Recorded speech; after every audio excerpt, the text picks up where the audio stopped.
नमस्कार, मैं हूं प्रभु चावला। सच्ची बात में आज हम बात करेंगे प्रधानमंत्री नरेंद्र मोदी द्वारा आत्मनिर्भर भारत बनाने की घोषणा के बारे में। आत्मनिर्भरता क्या है? मोदी जी का मायने क्या थे जब उन्होंने कहा कि अब समय आ गया है कि भारत को आत्मनिर्भर होना चाहिए। कोरोना से जोड़ते हुए उन्होंने कहा कि भारत ने सिद्ध कर दिया है कि भारत के अंदर इतनी टैलेंट है, स्किल है कि वो किट्स भी बना सकते हैं, मास्क भी बना सकते हैं। N95 मास्क ज़रूरत पड़ते थे, भारत ने उसके ऊपर रिकॉर्ड भी तोड़ दिया। सारे विश्व की नज़रें भारत के टैलेंट के ऊपर, भारत के स्किल के ऊपर लगी हुई हैं। 20 लाख करोड़ का उन्होंने एक पैकेज भी देश को दिया, जिसके पीछे ये था कि हम भारत को आत्मनिर्भर बनाएंगे। सबके लिए कुछ ना कुछ उन्होंने घोषणा की। किसान को, मजदूर को, रेडी वालों को, उद्योगपतियों को, छोटे को, बड़े को, सबको कुछ देने की कोशिश की। परंतु मूल मंत्र यही था कि अब समय ऐसा आ गया है जिसके अंदर भारत के हर नागरिक को आत्मनिर्भरता के ऊपर काम करना पड़ेगा। उन्होंने कहा सोचो लोकल, यानी कि स्थानीय चीज़ों के बारे में सोचो लोकल और हो जाओ वोकल, यानी कि बोलिए ज़्यादा कि हमारे पास अच्छी चीज़ें हैं, भारतीय सब कुछ बना सकते हैं, भारत विश्व के नेता भी बन सकते हैं। इसको देख कर के कि भारत के अंदर अभी तक क्या हो रहा था, हर चीज़ विदेशी के नाम से बेची जाती थी। हर विदेशी कंपनी भारत के अंदर आकर के, जैसे ईस्ट इंडिया कंपनी ने किया था, अपना अड्डा जमाया और लूट करके चले गए। अभी भी देखते हैं फॉरेन कैपिटल आ रही है ऐसे सेक्टर्स में जहां पर वो इन्वेस्ट करते हैं, या कि स्टॉक मार्केट में करते हैं, कंपनी के शेयर्स खरीदने में करते हैं। डायरेक्ट फॉरेन इन्वेस्टमेंट जिसको कहते हैं, यहाँ पर कारखाने लगाएं, यहाँ पर बड़े बड़े इंफ्रास्ट्रक्चर प्रोजेक्ट को खड़ा करें, उसके अंदर फॉरेन कैपिटल ज़्यादा नहीं आ रही थी। भारतीय प्रधानमंत्री मोदी जी के लिए आत्मनिर्भरता का ये सपना कोई नई बात नहीं है। सितंबर 2014 को भी उन्होंने एक घोषणा की थी, मेक इन इंडिया, कि भारत में बनाइए।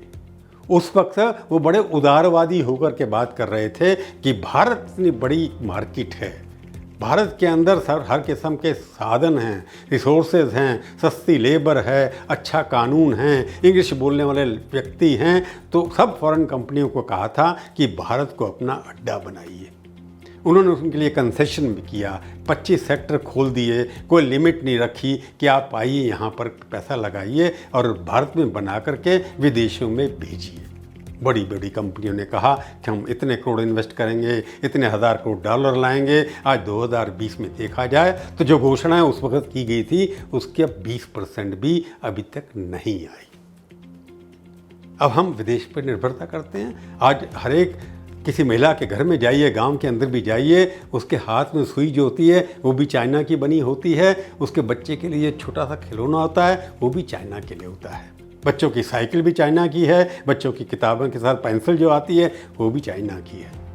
अमेरिका में जाइए तो चाइना की है। अब ये बात हो रही है कि कोरोना की वजह से लोग चाइना से हट करके भारत में आएंगे। जापान ने अपनी 500 कंपनी को कहा है कि आप चाइना से निकल करके बाकी देशों में जाइए, परंतु भारत में अभी तक 3 ही आई हैं। इसका कारण क्या है? भारत में अच्छी चीज़ें हैं, एनवायरनमेंट है, परंतु यहाँ की बाबूगिरी जो है ना, वो दादागिरी की तरह काम करती है। और भारत के अंदर ओरिजिनल सोचने वाले नहीं हैं।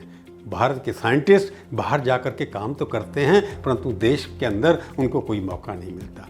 भारत अगर आज पीछे रह गया, जो सोने की चिड़िया होता था, यहाँ पर लोग बात करते हैं कि भारत के अंदर जब युद्ध हुआ था तब वहाँ पर टेलीविज़न भी हुआ करता था, पुष्प विमान भी हुआ करते थे रामायण के अंदर, परंतु अब ये सब चीज़ें यहाँ क्यों नहीं बनती? उसका कारण ये है कि भारत की बाबूगिरी, भारत के पढ़े लिखे लोग विदेशी सोचते हैं और देसी पहनते भी नहीं हैं।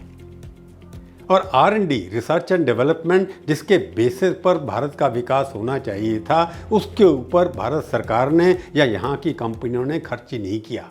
उन्होंने खाली विदेशी मुद्रा खर्च करके बाहर से टेक्नोलॉजी मंगा ली, बाहर से पार्ट्स मंगा लिए। हर चीज़ भारत से बाहर से आकर के यहाँ इकट्ठी की जाती है और उसको बेचा जाता है। क्या आपको पता है कि भारत R&D यानी रिसर्च एंड डेवलपमेंट के ऊपर कितना खर्च करता है? केवल 0.6% भारत की जितनी जीडीपी है उसका 0.6% खर्च करता है। और अमेरिका कितना खर्च करता है? 3%। इजराइल खर्च करता है 4%। साउथ कोरिया छोटा सा देश है 4.5%। चाइना भी 3% खर्च करता है। उनकी इनकम हमसे कई गुना ज़्यादा है। उसके ऊपर रिसर्च खर्च करते हैं, जिसकी वजह से वो हर चीज़ नई बना लेते हैं हर साल के अंदर। भारत के अंदर क्या बना?